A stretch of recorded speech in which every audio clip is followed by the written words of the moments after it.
The night my own parents stood outside my house in the freezing dark, pounding on the door while police lights flashed across the snow, I didn't feel guilt. I felt calm. And if you're wondering how a daughter ends up locking her family out of her own home and calling the authorities on them, then you need to hear what really happened first. My name is Rose. I'm 32 years old, and I work as a chief accountant in Indianapolis, Indiana. Numbers have always made more sense to me than people. Spreadsheets are honest. Debits and credits either balance or they don't. There's no gaslighting in a ledger, no emotional manipulation hidden between formulas. After the kind of childhood I had, that clarity became my anchor. For the past 10 years, I worked relentlessly double shifts during tax season, late nights auditing financial statements, weekends reviewing compliance reports, saving every dollar I could. I didn't splurge. I didn't travel much. I didn't lean on anyone.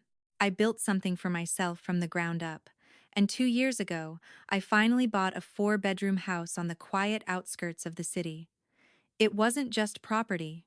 It was my independence, poured into drywall and hardwood floors. That house became my sanctuary.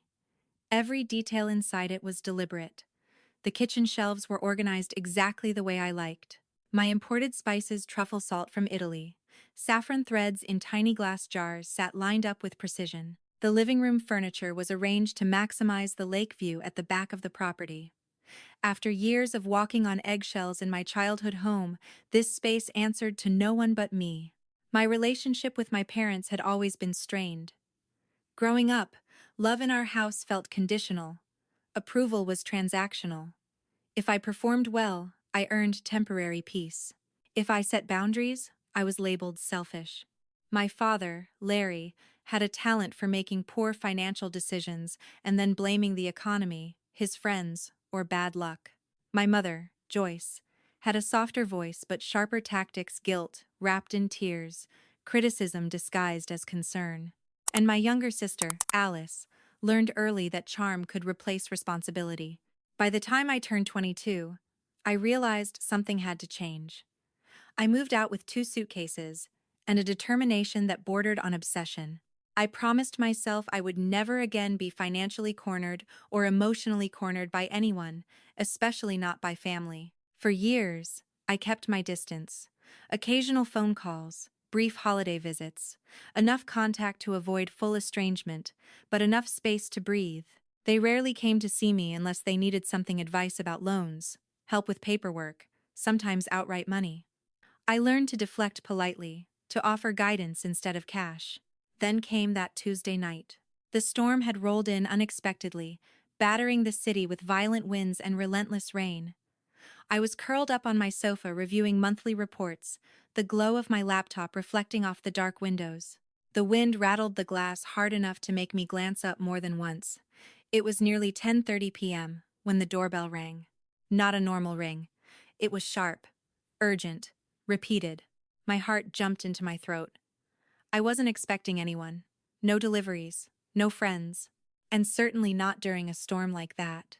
I stood slowly, every instinct on alert. I muted the television and walked toward the front door, the sound of wind howling against the siding, growing louder with each step. I checked the security camera on my phone before unlocking anything. 2 figures stood hunched on my porch, soaked to the bone. For a moment, I didn't recognize them. Then, my stomach dropped. It was my parents. I unlocked the deadbolt cautiously and opened the door just enough to see them clearly. My mother's hair was plastered to her face, mascara running down her cheeks. My father looked smaller than I remembered, shoulders slumped, jacket drenched. "Rose," my mother sobbed before I could say a word, lunging forward and wrapping her freezing arms around me. "A tree crashed through the roof. The house is destroyed. We have nowhere to go." The words spilled out in dramatic fragments. She described an old oak tree splitting their countryside home in half. Structural damage, water flooding the living room, insurance delays, no immediate shelter. My father stood behind her, shivering, head bowed as if ashamed. For a split second, my instincts flared. Something felt off. They rarely visited without calling ahead. And the story? It sounded rehearsed. Too smooth despite the supposed chaos. But they looked genuinely desperate. The storm was brutal. And no matter how complicated our history was, they were still my parents. I couldn't leave them outside in that weather. I stepped aside. "Come in," I said quietly. The warmth of the foyer swallowed them. I handed them towels from the linen closet while they dripped onto my hardwood floors. As they dried off, I watched carefully, observed, listened. The professional part of me, the accountant who double-checks every line item, refused to shut off completely. If they were staying here, it wouldn't be open-ended. While they settled onto the couch, I walked calmly into my home office and pulled out a notepad. I sat at my desk for a moment, pen hovering over paper, feeling that familiar tightening in my chest. Boundaries. This was where I used to fail. Not anymore. I wrote a simple document titled, Short-Term Guest Agreement. It stated clearly, they were permitted to stay for 14 days, no extensions without written consent, no alterations to property, no assumption of tenancy. Departure date clearly listed. It wasn't emotional. It wasn't dramatic. It was clean, clear, measured. When I returned to the living room, my father looked up, confusion flickering across his face as I placed the paper on the coffee table. "What's this?" he asked. "Just something to avoid misunderstandings," I replied evenly. "You can stay for 2 weeks while you figure things out." My mother's expression shifted first from gratitude to offense. My father picked up the document, reading silently. His jaw tightened. "A daughter counting days like a landlord," he muttered. "That's cold." Maybe it was, but cold had kept me safe. I didn't argue. I simply pointed to the signature line. The storm continued raging outside while silence settled inside my living room. Finally, with visible frustration, my father signed. My mother followed. I took the paper back, folded it carefully, and locked it inside my fireproof safe. As I watched them sip hot tea at my kitchen island, wrapped in blankets I had bought with my own money, I told myself this was temporary, controlled, managed. I had no idea that by opening that door, I had just invited the most calculated invasion of my life into the one place I thought was untouchable. And the storm outside? That was nothing compared to what was about to unfold inside my own home. By the third day, the storm outside had passed, but the one inside my house had only just begun. At first, it was subtle. Small shifts. Little things I tried to convince myself didn't matter. I came home late Wednesday evening after a 12-hour day at the firm, my mind still running through audit discrepancies and quarterly projections, expecting the quiet comfort of my kitchen to reset my mood.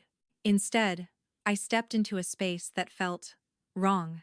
The air smelled heavy, greasy, like something fried hours ago and left to linger. I set my briefcase down slowly and walked toward the kitchen island. The first thing I noticed was that my spice rack was gone, not moved, gone. In its place were oversized plastic containers of generic salt and bargain brand seasoning. My glass jars, the ones I'd collected over years, carefully labeled in my own handwriting, had disappeared. I opened the pantry door and felt my stomach drop. My imported truffle salts, the saffron threads I'd splurged on after closing a major audit case, my specialty olive oils gone. Not reorganized, not relocated, thrown away. I spotted the corner of a familiar label sticking out of the trash bin. "Oh," my mother's voice floated in from behind me, light and casual. "I cleaned it up for you. You had so much unnecessary clutter. Those fancy things were probably expired anyway." Expired.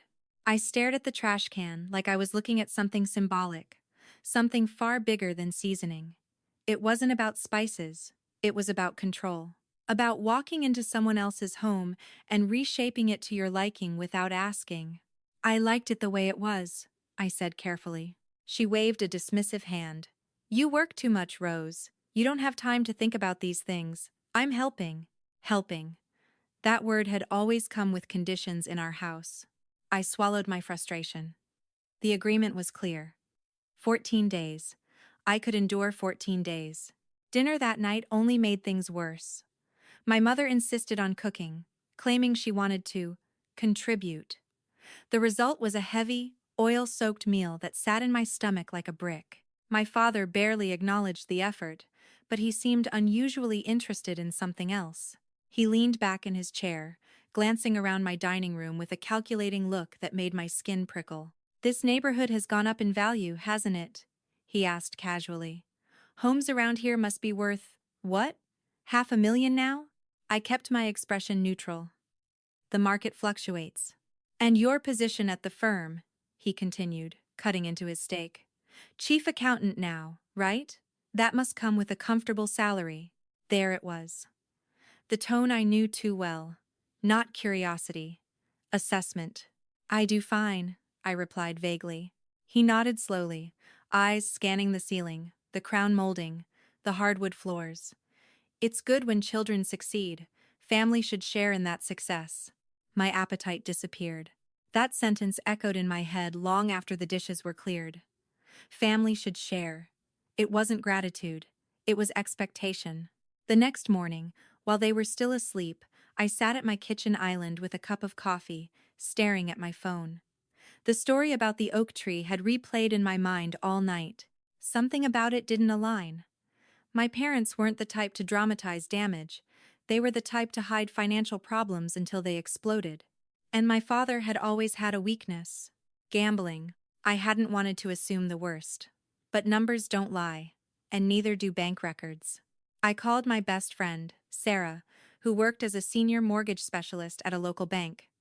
We'd known each other since college, and she understood my family history better than anyone. We met at a quiet coffee shop downtown that afternoon. I remember the way she slid into the booth across from me, her expression already serious. "I looked into it," she said gently, placing a manila folder on the table. My pulse quickened. "And?" She exhaled slowly. "There was no storm claim filed, no insurance processing delay. Rose, the house was foreclosed last month." For a moment, the background noise of the cafe faded, cups clinking, espresso machines hissing, conversations blending into static. "Foreclosed?" I repeated. She nodded. "Significant gambling debt. Multiple missed payments. The bank took possession." I stared at the folder without opening it. Somehow, seeing the paperwork felt unnecessary. I already knew. They hadn't been displaced by disaster. They had been displaced by recklessness. And they hadn't come to my house seeking temporary shelter. They had come because they had nowhere else to go. I felt something inside me shift, not heartbreak, not even anger yet. Clarity. Every comment about property value, every question about my salary, every subtle push about family sharing. It wasn't idle conversation. It was reconnaissance. "Does anyone else know?" I asked quietly. "Only the bank and them," Sarah replied. "Why?" I leaned back in my seat. "Because they told me a tree destroyed their roof." Sarah's eyes hardened. "Rose, be careful." I drove home in silence, hands tight around the steering wheel. The house came into view at the end of the street, looking exactly as it always had: solid, peaceful, untouched by chaos. But now I saw it differently. Not as a sanctuary, as a target. When I stepped inside, I heard my mother laughing in the living room, her voice light and carefree, as if nothing in the world was wrong. My father was on his phone, speaking in low tones that stopped the moment he noticed me. "How was work?" my mother asked sweetly. "Productive," I replied. I watched them differently after that. Not emotionally, strategically. I noticed how my father walked through the house slowly, pausing in doorways. How my mother commented on the extra bedrooms and how lonely a big house must feel for just one person. How they whispered in the evenings after assuming I had gone to bed. The manipulation wasn't loud. It was patient. On the fourth night, I lay awake staring at the ceiling, replaying every detail. The foreclosure, the questions, the entitlement. And then a realization settled over me like cold water. They weren't planning to leave. 14 days to them wasn't a deadline. It was an opening move. The agreement I had locked in my safe suddenly felt less like protection and more like a ticking clock. I had spent 10 years building a life where I never had to depend on anyone. I wasn't about to let that life be absorbed by people who saw me as an extension of their survival plan. But I also knew one thing with absolute certainty. If I confronted them now, they would deny everything. They would cry, deflect, accuse me of paranoia. turn it into a story about how success had made me cold. And for the first time in my life, I didn't want to argue. I wanted proof. I wanted control. As I stood in my reorganized kitchen that night, staring at the cheap plastic containers replacing my carefully chosen ingredients, I understood something important. This wasn't about shelter. It was about ownership. And if they thought they could quietly rewrite the rules of my home while I wasn't looking, they had severely underestimated the one thing I was exceptionally good at: auditing discrepancies. And I had just found a very large one. Once I understood that my parents hadn't come to recover from a storm but to recover from their own financial collapse, something inside me changed. I stopped reacting emotionally and started thinking strategically. If they believed I was still the same daughter who could be cornered with guilt and obligation, then they were about to face a version of me they had never met before. I didn't confront them right away. Confrontation without leverage would only lead to denial, tears, and accusations that I was heartless. I had lived through that cycle too many times. Instead, I decided to observe, not obsessively, not illegally, just carefully within the boundaries of my own home, protecting myself the way any homeowner has the right to do. The next afternoon, while they were out taking a walk to clear their heads, I drove to an electronics store across town. I told myself it was simply precautionary. I purchased a small indoor security system, motion-activated cameras, with audio recording capabilities, the kind marketed for home protection. Nothing invasive, nothing hidden in bathrooms or private areas. Just coverage in common spaces: the living room, kitchen, hallway. My house, my rules. As I installed them discreetly, one on top of a bookshelf angled toward the couch, another near an air vent overlooking the dining table, I felt a strange mix of guilt and empowerment. Guilt because part of me still wished I didn't have to do this. Empowerment because for once I was choosing preparedness over blind trust. That night, after they had gone to bed, I sat in my locked bedroom with my laptop open, watching the live feed in silence. The living room glowed softly under the dim lamp my mother insisted on keeping on. Around midnight, I saw movement. My mother walked into the room in her robe, phone pressed to her ear. I turned the volume up. "Don't worry," she whispered, pacing slowly. "Your sister is being dramatic. Rose is stubborn, but she's soft. We just need time." My stomach tightened. There was a pause as she listened to the voice on the other end. "Yes, yes, I told you. There's plenty of space. 4 bedrooms. It's ridiculous for one person. You can start packing." I didn't need to hear the name to know who she was talking to. Alice. I closed my eyes briefly, steadying my breathing. It wasn't just about staying. They were planning expansion. Reinforcements. The next morning, the psychological pressure intensified. It wasn't loud or aggressive. It was subtle, like water slowly wearing down stone. My father made offhand remarks about how families should live together in times like these. My mother compared me to the neighbor's son who had built an in-law suite for his parents. "Such a generous boy," she said, while looking directly at me. "Some children understand duty." I nodded politely. Inside, I was taking notes. 3 days later, during dinner, the performance escalated. We were sitting in the living room watching a movie none of us were really paying attention to. My mother sighed dramatically, loud enough to interrupt the dialogue on screen. "Poor Alice," she murmured, "still stuck in that tiny rental, working so hard and getting nowhere." My father muted the television. That deliberate click of the remote felt symbolic. "It doesn't make sense," he continued, leaning forward. "You have all this space. She's your sister. Family should support each other." There it was. Not a suggestion, a setup. I kept my expression neutral, though my pulse had quickened. "She's an adult," I said carefully. "And so are you," he replied sharply. "Which means you understand responsibility. This house, this success, it's because of us too. We raised you." I almost laughed at the irony of that statement. Raised me, yes, but not the way he implied. I knew if I resisted too strongly, they would push harder. So instead, I shifted tactics. I softened my posture, let my shoulders slump slightly, lowered my gaze. "You know," I said quietly, "I have been feeling a little lonely lately." The transformation was immediate. My mother's eyes lit up. My father leaned back, satisfied. They exchanged a glance so quick and smug, it would have been almost comical if it weren't my life. It might be nice, I continued slowly, to have more family around. The silence that followed wasn't tension, it was triumph. Their triumph. My mother grabbed her phone almost instantly. "I'll tell her," she said, barely containing her excitement. That night, after retreating to my bedroom, I checked the camera feed again. I watched them high-five in the living room. High-five. Like they had just closed a business deal. That was the moment something hardened in me completely. They weren't desperate parents clinging to shelter. They were strategists who believed they had finally worn me down. What they didn't realize was that I had already started planning my countermove. The 14-day agreement sat in my fireproof safe like a ticking clock. They had signed it, legally, willingly. They had assumed it was symbolic, something emotional they could override with guilt. They underestimated how much I valued documentation. The next morning, while they were busy rearranging my hallway closet without permission, I stepped outside and made 2 calls. The first was to a licensed locksmith. I scheduled a full rekeying of every exterior lock, front door, back door, garage keypad for exactly 2 p.m. on the 14th day. Not earlier, not later.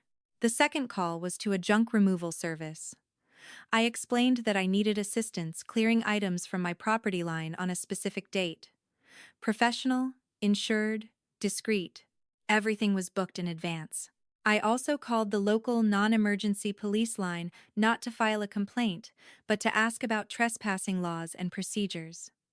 The officer I spoke with was calm and informative. If someone overstays a written guest agreement and refuses to leave after being formally notified, they can be removed for trespassing. Documentation is key. Documentation. That word has always been my safety net. The days that followed felt surreal. My sister began texting my mother constantly. Suitcase, emojis, smiley faces, plans. They were openly discussing which bedroom she would take, as if I were already outnumbered. At one point, I overheard my father say, "Once we're all here, she won't push back." Once we're all here, they believed numbers equaled power. But they had forgotten one crucial detail. The house wasn't shared. The mortgage wasn't shared. The deed wasn't shared. And the agreement had an expiration date. On the evening of the 13th day, my mother placed a decorative throw pillow on the master bedroom bed, the bed I had bought for myself, and smiled at me. "This room has the best view," she said. "Alice will love it." I smiled back just as warmly. "Yes," I replied. "She might." Inside, the countdown had already reached its final hours. They were celebrating early. I was waiting patiently. Because sometimes the most powerful move isn't confrontation. It's silence right before the door closes. The morning of the 14th day arrived with a strange stillness, like the pause before a curtain rises. I woke up earlier than usual, long before anyone else in the house stirred. For a moment, I lay there, staring at the ceiling, listening to the faint hum of the heater and the distant sound of wind brushing against the windows. I didn't feel nervous. I didn't feel angry. I felt precise. Downstairs, I brewed coffee and stood by the living room window, watching the pale winter light settle over the driveway. I knew exactly what was coming. They thought this was the beginning of their permanent arrangement. I knew it was the expiration date. Around 10 in the morning, I heard tires crunch against the thin layer of snow outside. I didn't need to look to know who it was. Still, I walked calmly to the window and watched as a yellow taxi pulled into my driveway at an angle that suggested ownership rather than visitation. Alice stepped out first. She wore oversized sunglasses despite the gray sky, her long coat swinging dramatically as she surveyed the house. The driver struggled to unload 3 large suitcases from the trunk, heavy, overpacked, not the kind you bring for a short stay. She didn't glance at me standing in the doorway. Instead, she called out for our father to help with her luggage, as if she had arrived at a hotel she fully expected to occupy. I opened the door before she could knock. "Have you asked the homeowner for permission?" I said evenly, my voice calm but unmistakably firm. She paused mid-step, frowning slightly, as if she didn't quite understand the question. "This is Mom and Dad's house," she replied dismissively. "Why would I need permission?" I held her gaze for a second longer than comfortable. "You might want to rethink that." But she was already brushing past me, the scent of expensive perfume trailing behind her.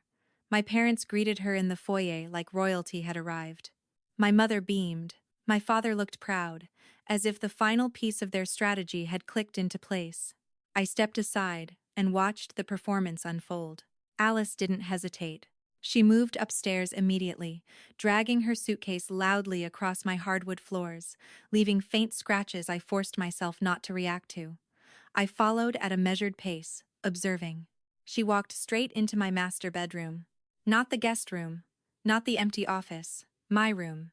She spun in a slow circle, taking in the lake view through the large window, the carefully chosen furniture, the soft gray bedding. "This one," she declared. "It's bigger. I'll take this." My mother nodded approvingly. "Of course, Rose won't mind." I stood in the doorway, expression neutral, committing every detail to memory. My father leaned against the wall, arms crossed. "It's time we stop pretending this is temporary," he said, his tone shifting from persuasive to authoritative. "We're family. We're staying together now." There it was. No more subtlety. He continued. "We sold most of our furniture already. There's no house to go back to. This makes sense. Your income, this space, it benefits all of us." For a brief second, anger flared hot in my chest. But I had rehearsed this moment in my mind countless times over the past few days. Instead of arguing, I surprised them. "You're right," I said softly. They blinked. "We should celebrate," I added, forcing a small smile. "A new beginning deserves something special." Alice's eyes lit up instantly. "Like what?" "There's a 5-star steakhouse downtown," I said. "The one with the lobster and the wine cellar you're always talking about." My father straightened. My mother's skepticism melted into excitement. "My treat," I continued. "Welcome home." The shift in their energy was almost dizzying. They exchanged glances filled with triumph, convinced that their pressure had finally broken me. Alice rushed downstairs to freshen up. My mother began discussing outfits. My father clapped me on the shoulder as if sealing a deal. I walked to my purse and pulled out a supplementary credit card I had opened days earlier, specifically for this purpose. It had a strict spending limit enough to cover appetizers and drinks, but nothing more.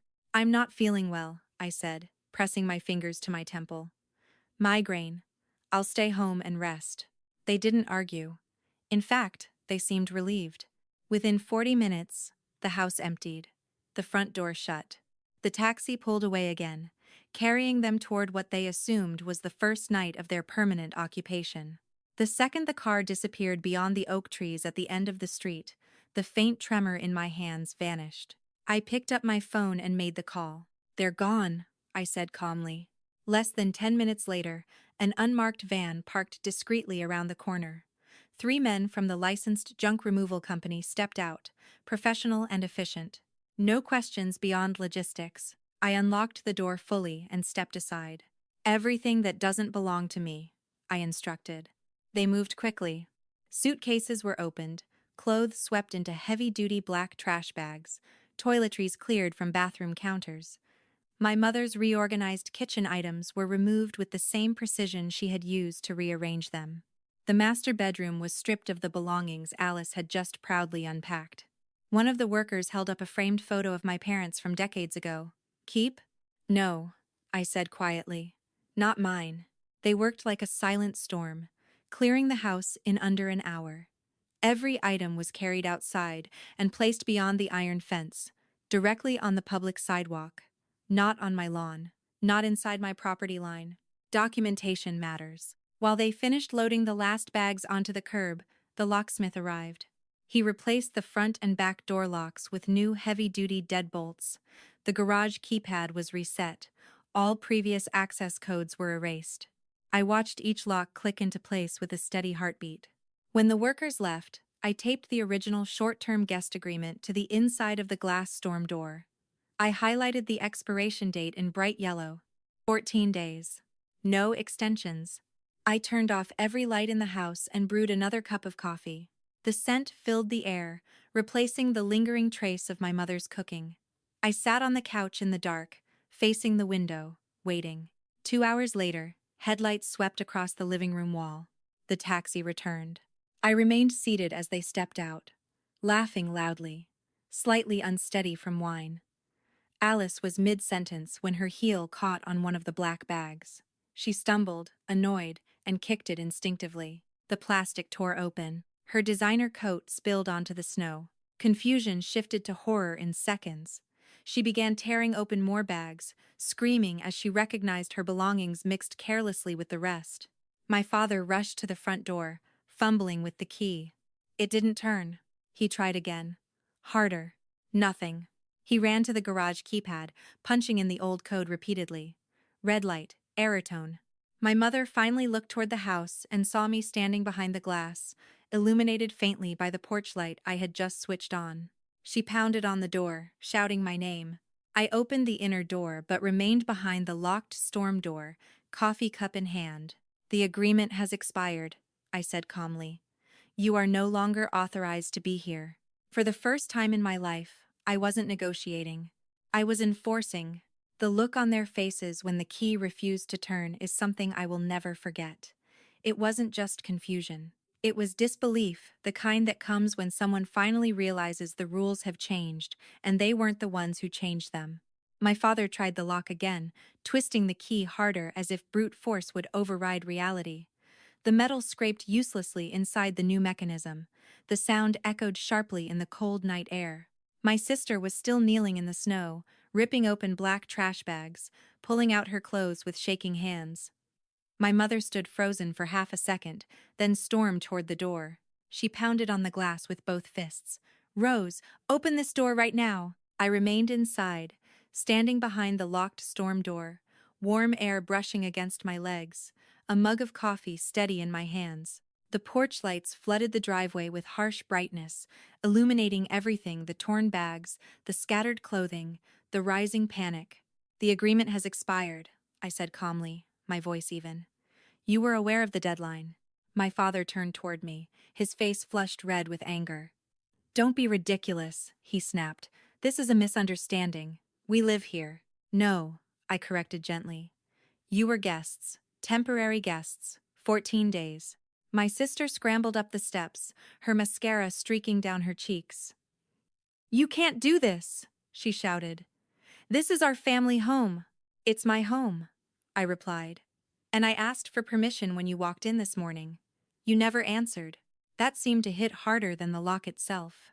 For a moment, they all spoke at once: accusations, insults, disbelief. My mother shifted tactics quickly, her voice breaking into a sob. "I carried you for 9 months," she cried. "This is how you repay me? By humiliating us in the street?" The word humiliation lingered in the air, but it no longer had power over me. "I gave you shelter," I said. "I gave you time. I gave you a written agreement. You chose to ignore it." My father stepped closer to the glass, lowering his voice as if trying to regain control. "We sold everything, Rose. There's nowhere else to go. You can't just throw your own parents out." I felt the old pull for a split second, the guilt, the instinct to fix things. But then I remembered the foreclosure papers, the gambling debt, the late-night phone call inviting my sister before even asking me. "You should have told me the truth," I said quietly. "You didn't lose your house to a storm." Silence. It was small, but it was there. My father's jaw tightened. My mother's tears stopped mid-performance. "You went through our records?" he demanded.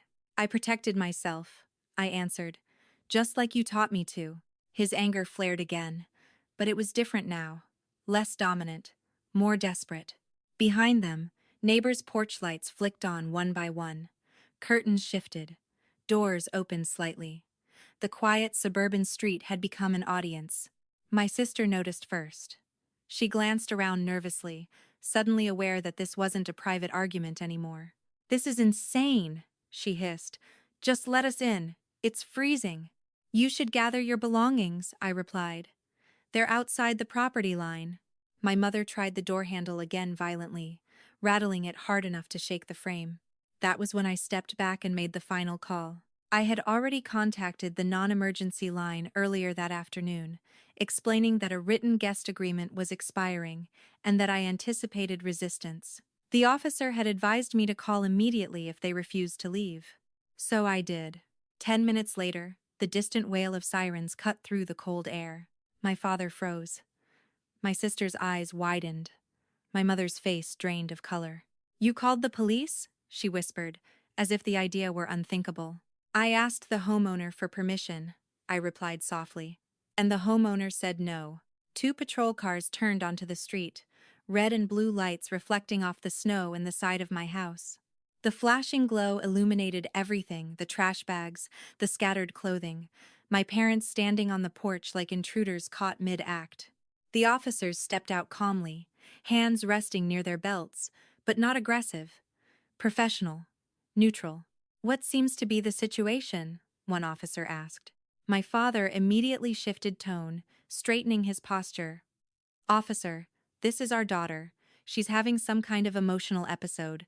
We live here. She locked us out." I stepped forward just enough for my voice to carry clearly through the glass. "I am the homeowner," I said.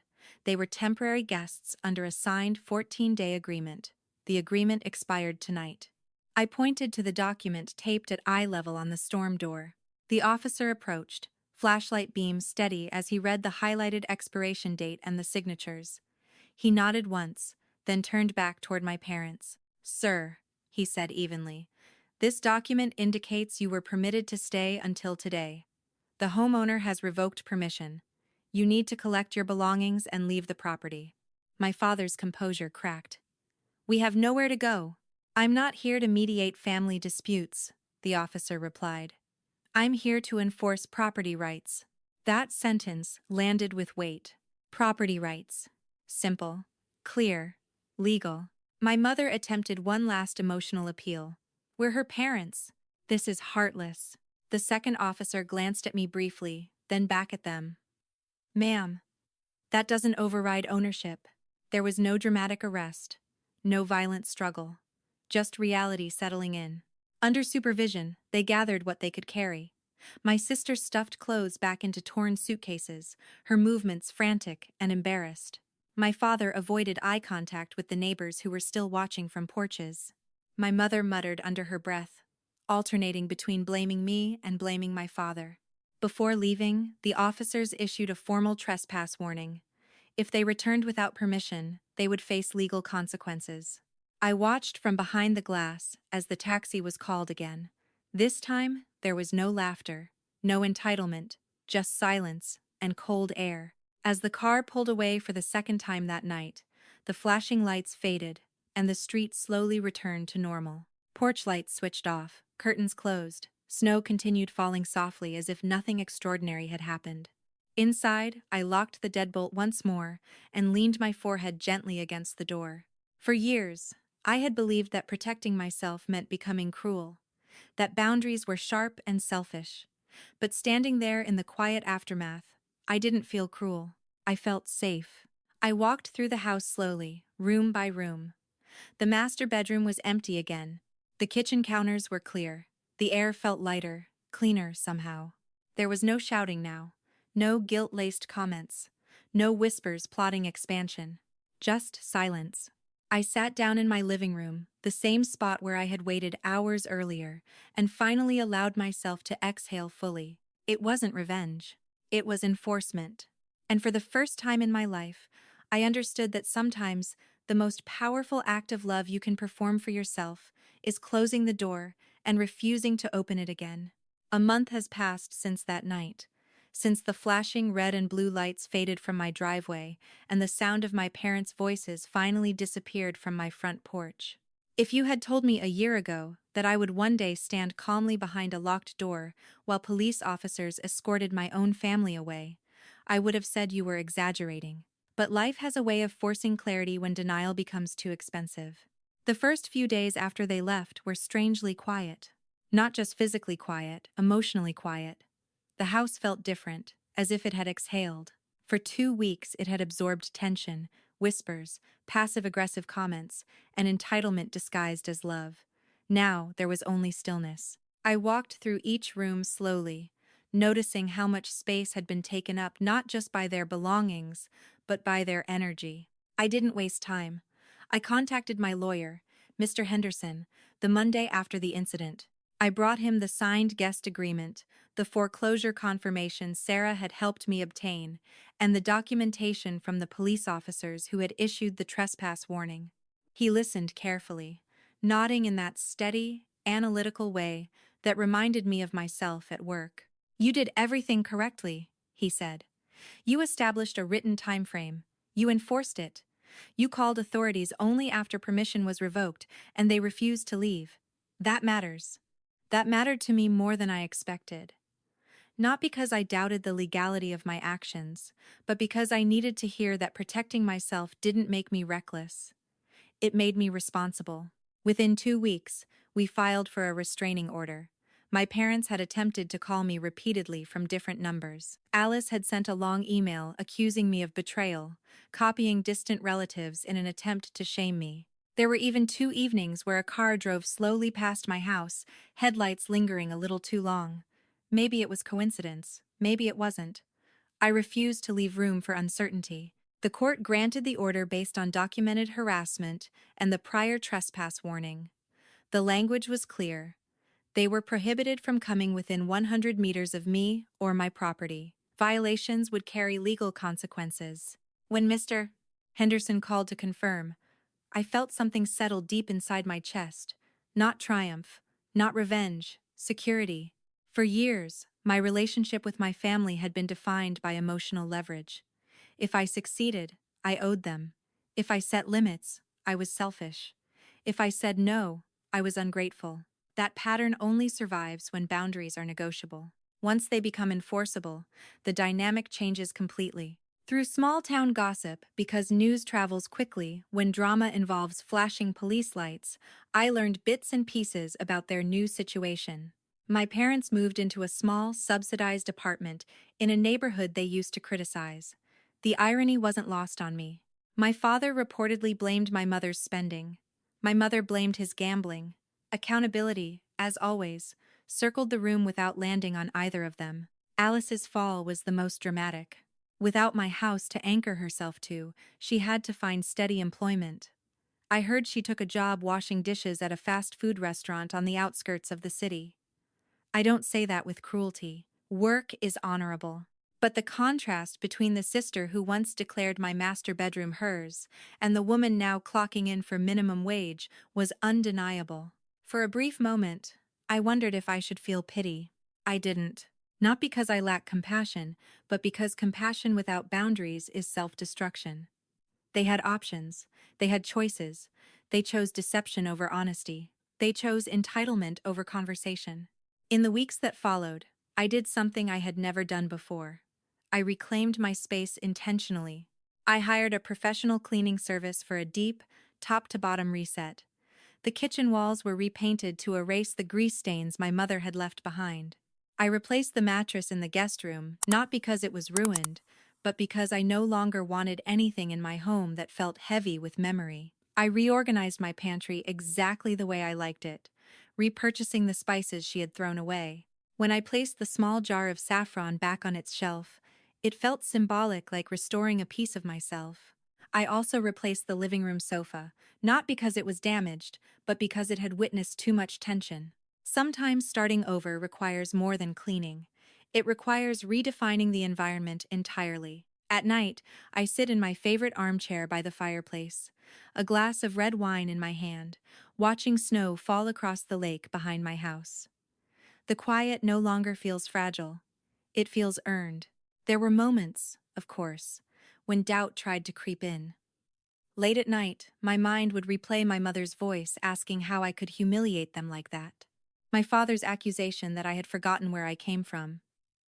Alice's disbelief when I asked if she had asked the homeowner for permission. But then I would remind myself, boundaries are not humiliation. Consequences are not cruelty. The most important lesson I learned from all of this is something I wish someone had told me years ago. Sharing DNA does not grant unlimited access. Family is not a lifetime subscription to your resources, your peace, or your home. We grow up hearing that family comes first. But what they rarely explain is that this principle assumes mutual respect. When respect disappears, obligation must be reevaluated. Protecting your mental health, your financial stability, and your physical space is not an act of betrayal. It is an act of survival. I also learned that financial independence is more than a paycheck. It is leverage. It is choice. If I had depended on them emotionally or financially, this story would have ended very differently.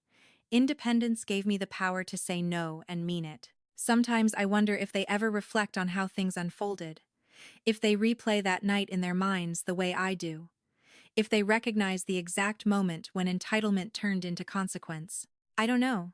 What I do know is that I sleep peacefully now. The locks are secure. The garage code is mine alone.